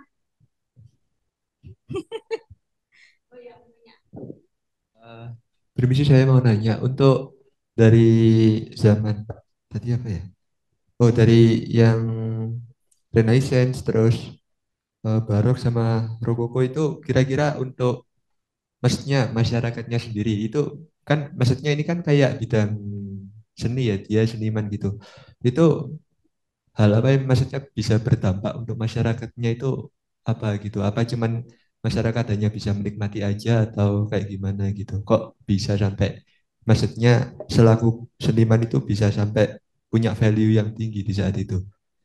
Oke. Jadi semenjak dari perpindahannya abad kegelapan gitu ya, kan nilai ekonomi merosot, terus seni juga merosot gitu kan, salah satunya yang terdampak itu. Ketika Renaissance muncul, semuanya itu up lagi, termasuk ekonomi, terus apa namanya, sosial, humaniora gitu-gitu loh, hubungannya masyarakat sama masyarakat gitu, manusia ke manusia itu juga meningkat Mas. Jadi kayak periode seni itu juga menunjukin gitu loh, kalau semuanya itu meningkat gak cuma dari karya seni aja gitu. Jadi memang karena banyak banget apa namanya, stigma masyarakat gitu ya, yang sebelumnya terpengaruh ini itu mulai kembali dan berkembang, bukan kembali sih ya, kembali dan diperbarui gitu kan, renaissance kan, kembali eh, apa namanya, dibuat lebih baik gitu loh, lebih baik daripada yang sebelumnya. Jadi akhirnya ekonomi masyarakat juga meningkat karena di situ, karena hubungan sama manusianya juga membaik gitu ya. Nggak ada yang saling dorong sama agama gitu, udah nggak ada. Akhirnya ya udah dengan pelan-pelan meningkat, dan si seniman itu sebenarnya juga cuman menyampaikan gitu loh, menyalurkan keadaan saat itu tuh seperti apa gitu loh. Gara-gara perubahan yang sangat drastis itu akhirnya dampaknya apa? Dia ciptakan lewat lukisan, lewat patung gitu. Seperti itu. Jadi kesimpulannya naiknya kan Renaissance berarti kayak itu tadi lahir kembali Kembali. gitu. Itu nggak cuman dari kayak bidang seni aja tapi banyak faktor yang mendukung gitu. Iya, faktor-faktor lain itu juga langsung up gitu loh. Gitu. Cuman karena seni sudah dianggap bagus gitu ya, saat itu sudah dianggap bernilai, makanya akhirnya yang lain itu muncul, anggapannya kayak alah mek seni gitu loh, kalau seninya aja meningkat apalagi yang lain gitu nggak sih kan logikanya. Nah seperti itu juga, samalah kayak gitu. Oke, ada lagi?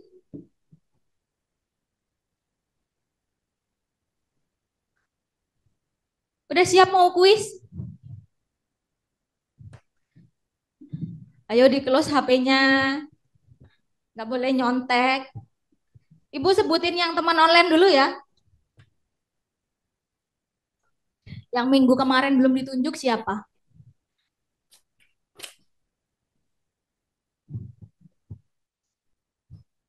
Mbak Sekar ya. Siap? Siap, Ibu.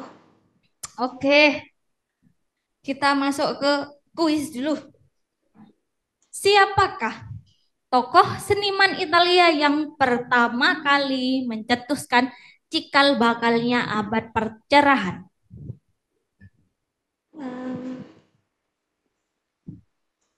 Giotto di Bondone. Oke, Giotto di Bondone. Bener ya? Bener. Ayo Mbak ditunjuk temennya. Oh iya, sebelum menunjuk temennya, yang tidak bisa menjawab harus ada hukuman. Yang online juga hukumannya ya individu berarti. Ya.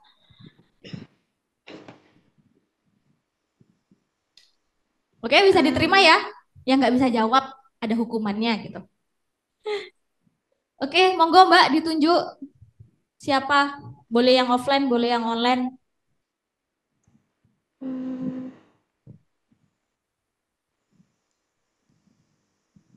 Itu baju merah. Oke, ayo Mas kasih dia. Oke, pertanyaan selanjutnya. Quattrocento adalah Renaissance awal abad 15. Abadnya oke, abad 15. Bener nggak ya? Betul. Betul. Yeay. Ya, abad ke-15. Oke, ayo ditunjuk temannya. Online atau offline? Yang offline kali.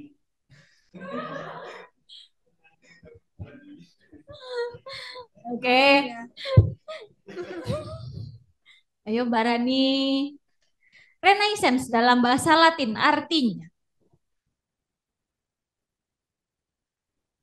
apa bahasa Latinnya dulu? Aduh nyanyi nih.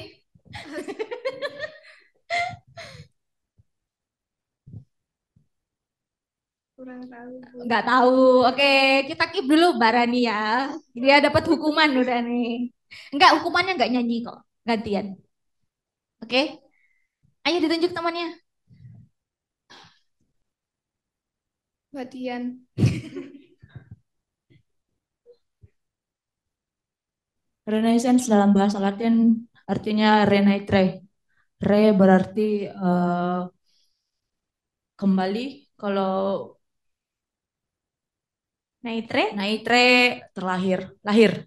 Lahir, oke, Ya. benar. Jadinya Renaissance adalah lahir kembali gitu ya, gampangnya. Oke, benul 100. Ayo ditunjuk temannya. Yang online ada Yolanda Dewi Gita. Oke, Mbak Yolanda. Ya, Bu. Oke, tes suara ya ini, nyambung berarti. Seni dianggap otonom, artinya apakah otonom itu?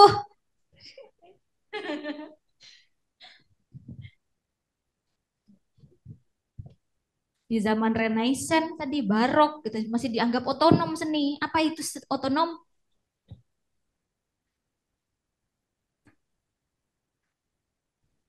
Mandiri atau bebas? Oke, mandiri atau bebas dari aturan. Ya, betul 100. Teman-teman yang offline nggak nyatet. Oke, monggo Mbak ditunjuk temannya.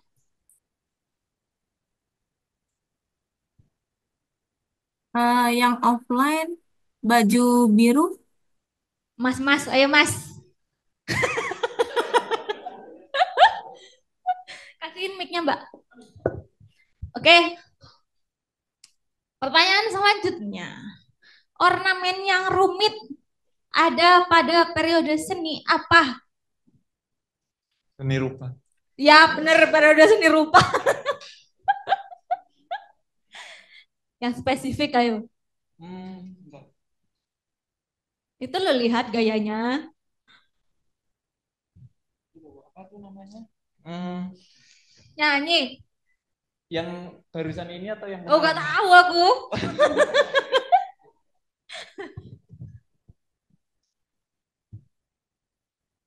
Barok, Bu. Betul atau salah? Periode barok betul atau salah?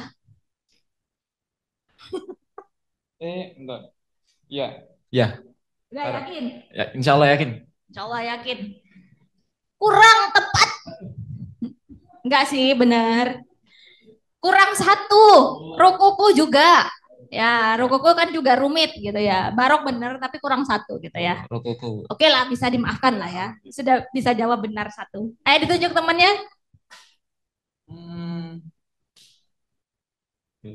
Yang belum aja dulu, yang belum aja. Yang belum. Ya.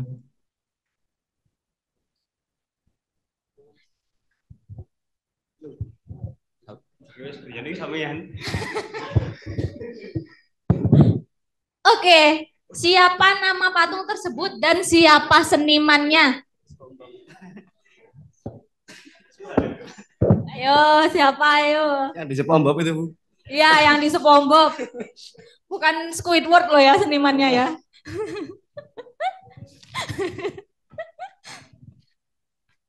Gak tahu. Kapan dan berani loh ini. Lu gak tahu? Gak tahu. Menyerah udah. Menyerah. Oke, kita dapat 2 orang untuk bernyanyi ya. Kok bernyanyi sih, Bu?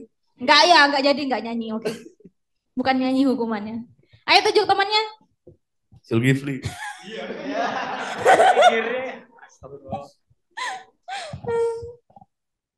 Enggak tahu juga.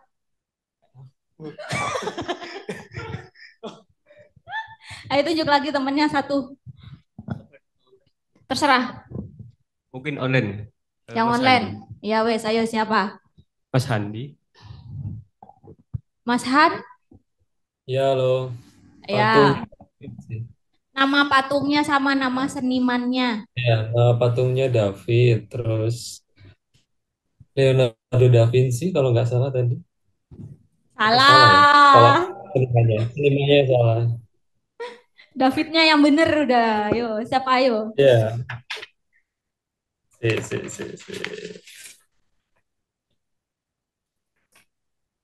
Yang ceritanya dia. Kyoto. Ceritanya itu si David ini patung mitologi yang dia bisa menyelamatkan diri dari raksasa itu tadi loh yang Ibu ceritakan. Ya. Siapa senimannya? Menyerah?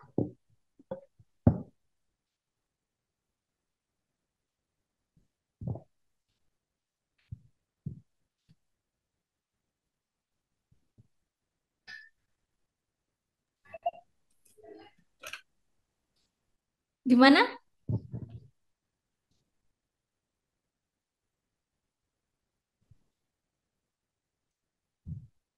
Menyerah. Menyerah. Oke, karena tadi jawaban pertama sudah benar ya, namanya David. Cuman tinggal nama senimannya aja. Siapa kira-kira namanya? Michelangelo. Michelangelo. Michelangelo. Ya, itu senimannya. Diingat ya. Bukan SpongeBob ataupun Squidward. Oke. Ayo monggo Mas. Ditunjuk teman selanjutnya.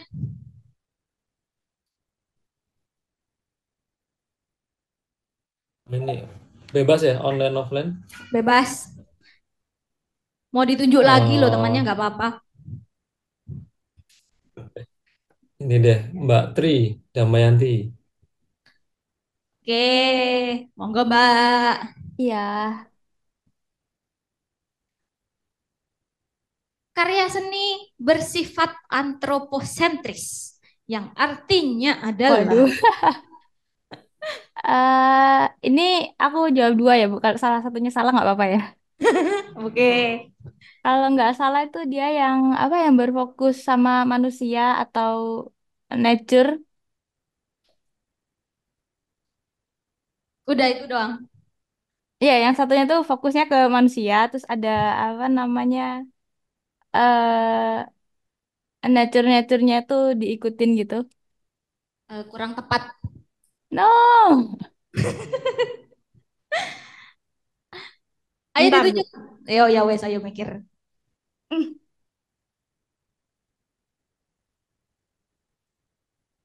Kebetulan nggak dicatat Bu yang itu. Teman-teman ada yang bisa jawab? Saya Bu. Manusia apa? Oke, ya monggo Mas. Siapa barusan? Saya Ya, manusia sebagai pusat alam semesta. oke, benar ya. Manusia Tuh, sebagai pusat alam semesta. kan sama Bu, sama saya jawabnya tadi. Ya, ada manusianya lah ya gitu ya. Enggak, Mbak Tri nyanyi ya. Loh, Bu, bener Bu jawabannya. Ah, Oke, kita online punya Mbak Tri, yang offline kita punya 3 orang ya. Seru guys. oh, tidak adil. Siapa? Tapi dia jawab satu. Ya, Mas Han tadi kan pertanyaannya ada 2, dia bisa jawab satu. Jadi sisanya doang kan yang nggak bisa. Oke, Mbak Tri tunjuk temannya. Hmm, bentar. Yang online ya, Mas Deniar Arjun. Oke, monggo Mas.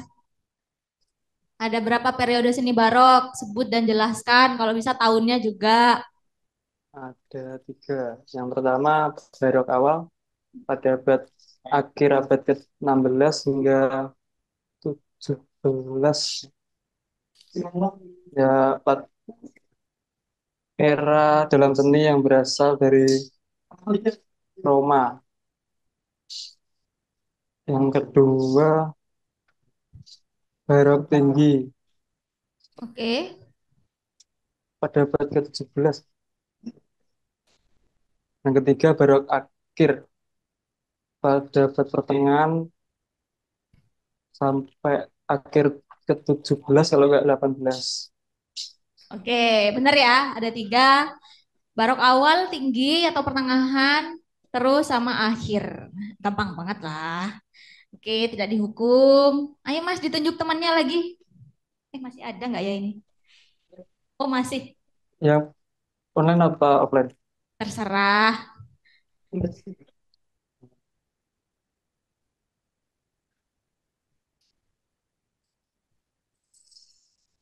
Pojok belakang yang Pojok belakang. belakangnya baju merah. Kalau kamu salah lagi, hukumannya 2 kali berarti ya.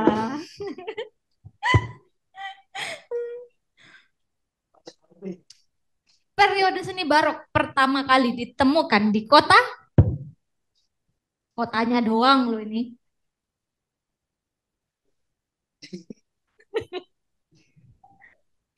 Dua kali hukumannya. Pasti nyanyi.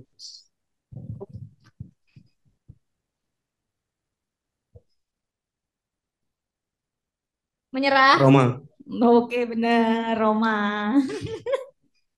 Selamat ya. Hukumannya cuma 1. Oke, lanjut temannya ditunjuk lagi. Saya ada nggak? Oh, masih. Ayo. Online atau offline? Online atau offline? Mas Andra.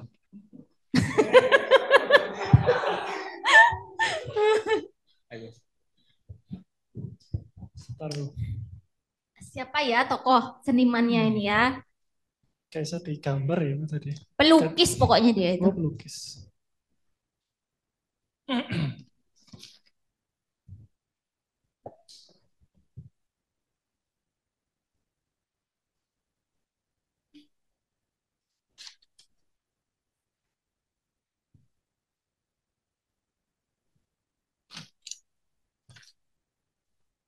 Bismillah. Filippo Brunelleschi. Yang bener Hannibal Karasi ya. Ini masih di zaman Renaissance tadi pelukisnya. Kita dapat 1 lagi yang dihukum.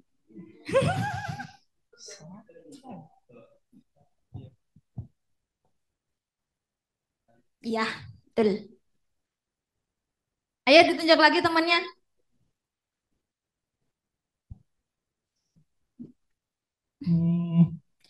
Yang online saja. Mbaknya yang kerudung, yang sebelah kanan nomor 2. Ada namanya. Mbak Afril. Oke. Mbak Afril. Siap, Bu. Periode seni rokoko ditemukan di negara mana ya? Perancis. Perancis, gampang. Oh, soal terakhir ayo Mbak ditunjuk. Oh iya. Siapa ya? Bebas kan ya, Bu? Bebas.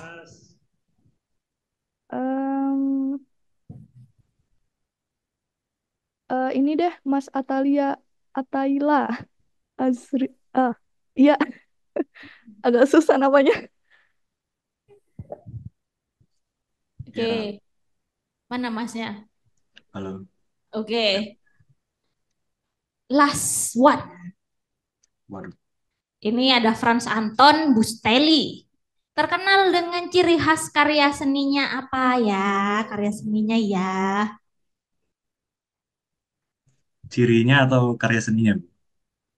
Ciri khas karya seninya. Ciri khasnya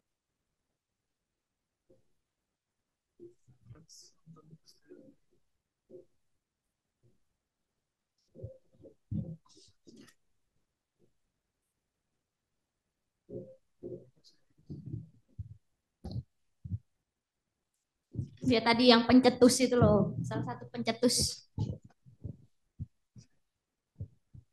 Rokoko terakhir.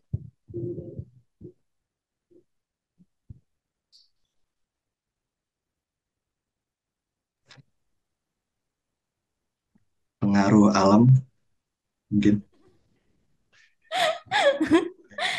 Bukan pengaruh alam sih, salah sih. Oh, patung, Bu. Patung menggunakan porselin.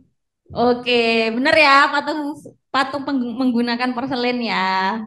Nah, jadi bukan gayanya yang ditanya, tapi ciri khasnya dia bikin patung dari porselen. Oke. Oh, ini tugas nanti dulu. Ayo, siap yang mau dihukum online dulu atau offline dulu? Tadi yang online ada berapa? Mbak Tri doang ya? Loh, aku kan udah jawab. Ayo, Mbak Tri tak kasih pilihan memilih bernyanyi atau menirukan suara hewan. Hewan aja lah, cepet Bu. Oke, tapi menirukan suara hewan dan posenya. Boleh. Boleh ya, yang Boleh. bisa kelihatan aja gitu. Hewannya 3, Mbak. Kok kok banyak sekali? Loh 3 dong. Kan menirukan suara dan posenya, tapi 3 hewan yang berbeda. Mending nyanyi nggak sih Bu jadinya? Oke, kalau enggak. Nyanyi yang gampang aja kayak tadi itu loh. Apa ya? Balonku, topi saya bundar gitu loh. Cuman Saya diubah taunya, vokalnya. ya udah boleh. Topi saya bundar. Iya boleh. Pakai vokal O ya. Ya boleh. Oke, 1, 2, 3. Topo soyo bondor. Bondor topo soyo kolo todok bondor bokon topo soyo. Oke, ayo yang offline maju semua. 1, 2, 3, 4.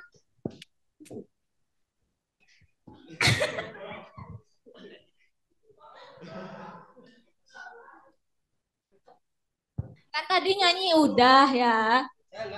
Wah, kamu juga dong. Loh yang pertama kan nggak bisa jawab. Nggak. Salah tetap salah. Ayo maju. Sendiri-sendiri loh ya, nggak bareng-bareng. Lu sendiri-sendiri salah. Kan tadi nyanyi udah. Berarti tinggal yang menirukan suara hewan dan posenya. Ayo siapa dulu? Satu aja Bu ya? Enggak, 3. Satu hewan. 3. Yang gampang-gampang. Harimau Bu. Oke, gimana posenya sama suaranya ya? Oh, bunyinya harimau gitu ya? Ya kayak gitu. Terus Ayo. Yang gampang-gampang nih loh. sapi apa kan?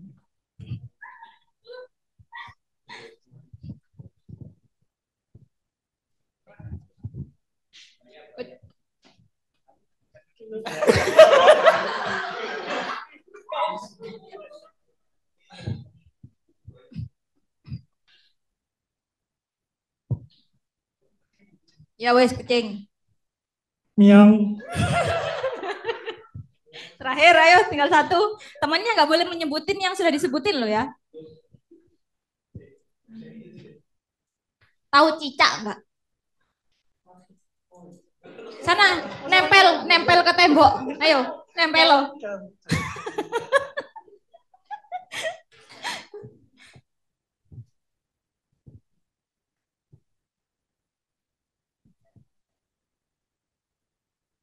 Ayam, Bu. Ya, posenya gimana ayam? Mau gini aja terus dari tadi.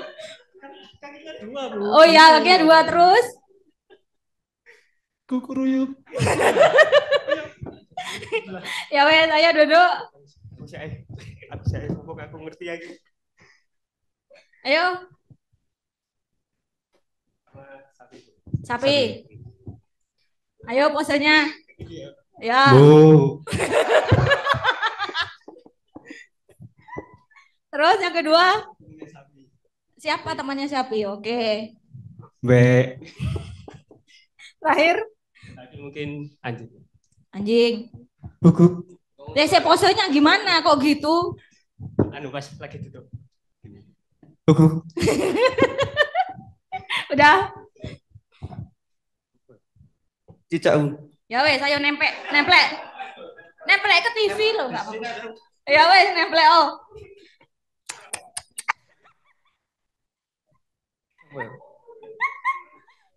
Terus Pakai. ya wes nemplek lagi ke tembok. Ayo nemplek lagi ke tembok. Semut. Semut suaranya gimana? Suaranya semut gimana coba? Diam Bu suaranya. Gak ada suaranya. Enggak, ayo.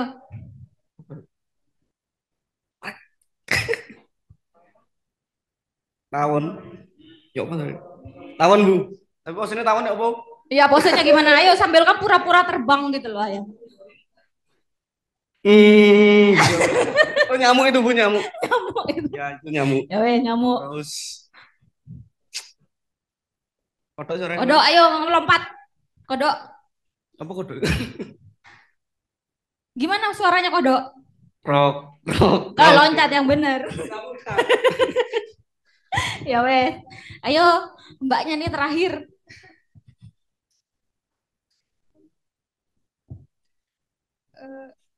Tokek tadi udah. Tokek belum.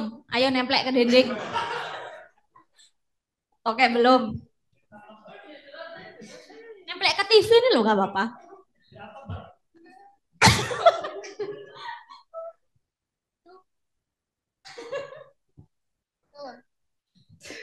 Tokek.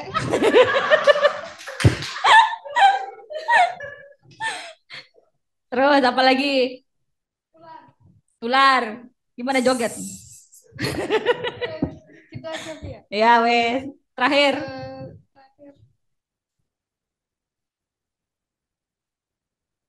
Nyamuk udah.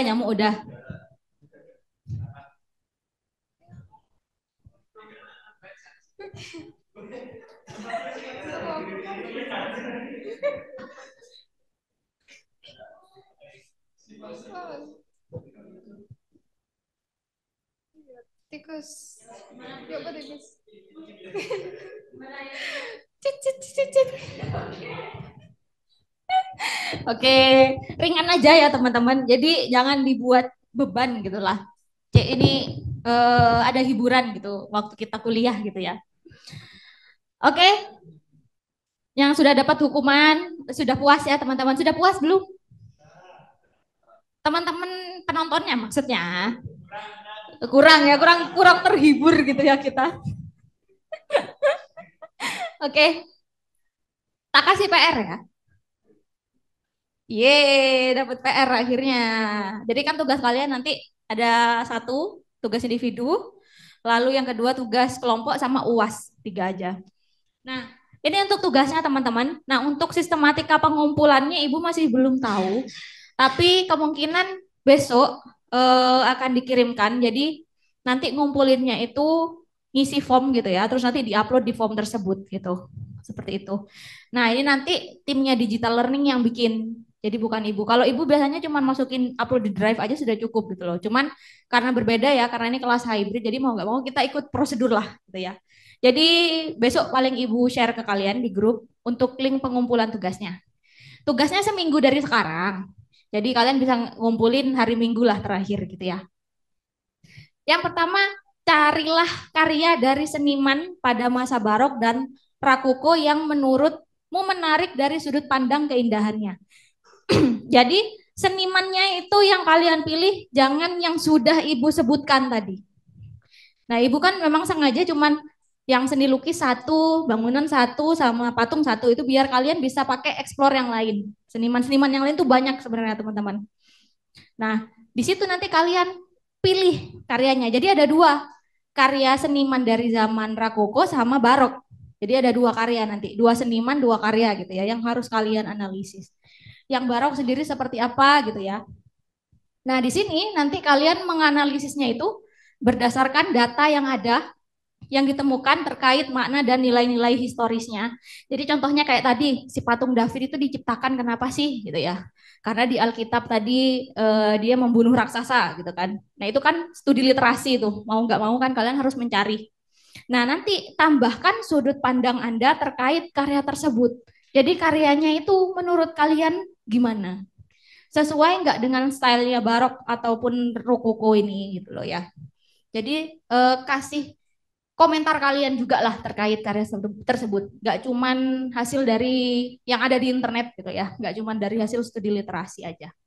Jadi karya sama seniman yang ada di barok 1, rokoko 1 gitu ya. Berarti ada 2 nanti.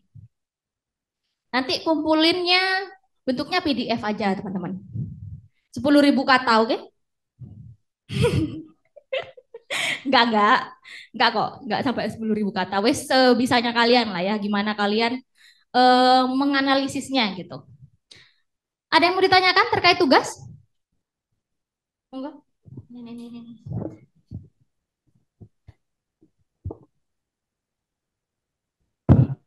Saya mau nanya, ini berarti kalau yang ada 2 pertanyaan. Ini berarti tugas individu atau kelompok. Terus yang kedua itu ini kan tadi di bagian akhir ada tambahan sudut pandang antara Anda terkait karya tersebut. Itu berarti subjektif atau kayak objektif yang kita teliti dulu atau kayak gimana gitu? Oke, yang pertama ini tugas individu. Nah, yang kedua kan di situ analisis berdasarkan data yang kalian temukan. Berarti yang sudah ada di internet kalian masukin. Setelah itu tambahkan sudut pandang Anda. Sudut pandang itu masuk objektif atau subjektif? Subjektif. Nah, jadi kalian ketika melihat karya itu apa yang kalian rasakan? Sesuai nggak dengan apa yang dipelajari gitu loh. Kalau emang sesuai, sebutin. Misalkan karyanya si Michelangelo tadi, ternyata karyanya itu humanis, sesuai sama di masa Renaissance gitu. Karena penganut konsep utama kehidupan itu humanisme kayak gitu. Di compare aja lah gitu ya. Sama menurut kalian itu indah atau enggaknya gitu loh. Karya tersebut kan kalian pasti mencari senimannya sama karyanya dulu, yang dicari karyanya atau senimannya? Karyanya toh. Jadi karyanya yang menarik buat kalian, sudah itu baru kalian cari senimannya gitu kan, kayak gitu. Jadi pasti kalian punya sense seni sendiri gitu loh ya, ketika melihat suatu karya seperti itu. Secara subjektif, oke? Ada lagi? Format pengumpulan tugasnya melalui format apa? PDF formatnya. Pengumpulannya. Ya, pengumpulan. Pakai Google Form. nanti. Jadi nanti kalian ngisi Google Form kelas apa, mata kuliah apa, dan lain-lain nanti diupload ke situ. Oh, oke. Diupload. Ya, terima kasih. Nah, untuk Google Form-nya nanti mungkin besok ya Ibu share ya. Soalnya yang buatin tim digital learning, bukan Ibu sendiri gitu. Seminggu dari sekarang. Sekarang kan hari Senin, berarti paling enggak hari Minggu harus sudah ngupload gitu ya. Maksimal minggu lah gitu. 2 karya doang. Itu kan tadi suruh nulis sudut pandangnya. Ada minimalnya atau kayak gimana? Atau bebas? Bebas aja. Ya udah. Terima kasih. Oke. Kan perlu diingat, Ibu tahu kalau kalian pakai ChatGPT?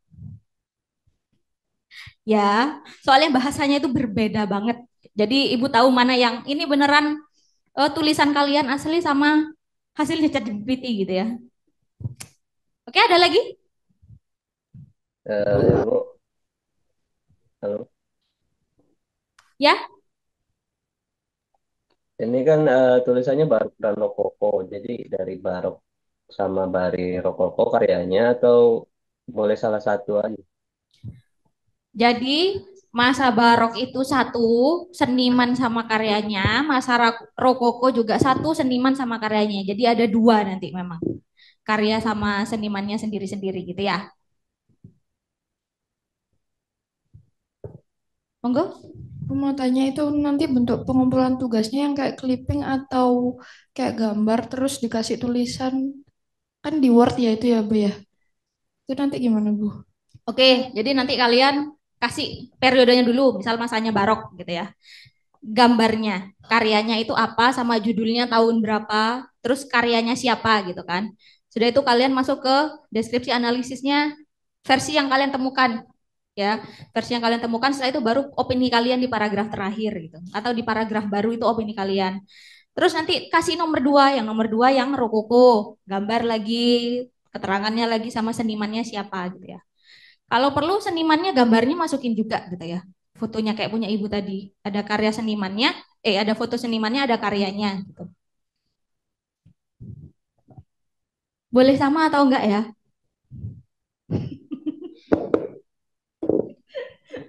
Ntar susah kalian kalau harus nggak sama gitu ya. Nggak apa-apa wes.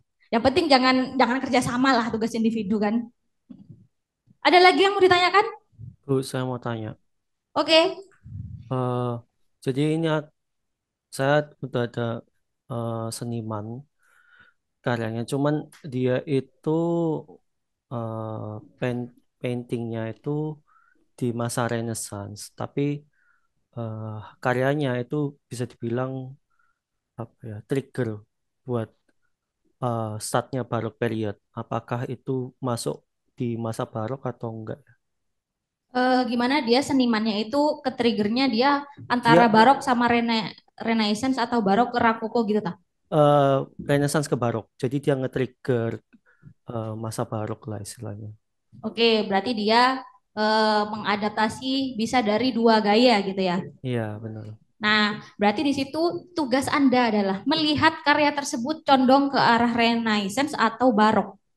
Nah, disitulah fungsinya kalian menganalisis nanti ya.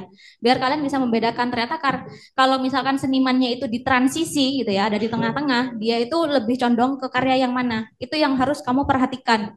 Karyanya cenderung sama ciri-ciri yang ada di Renaissance atau yang di barok kayak gitu. Nah, biasanya seniman-seniman kayak gitu itu ada beberapa karya yang condong ke Renaissance, ada beberapa karya yang condong sama barok. Makanya kalian harus teliti, harus jeli melihat karyanya. Ini karyanya condong ke periode yang mana gitu ya. Boleh kok Mas. Oke. Thank you, Oke. Bu. Ada lagi? Sudah cukup?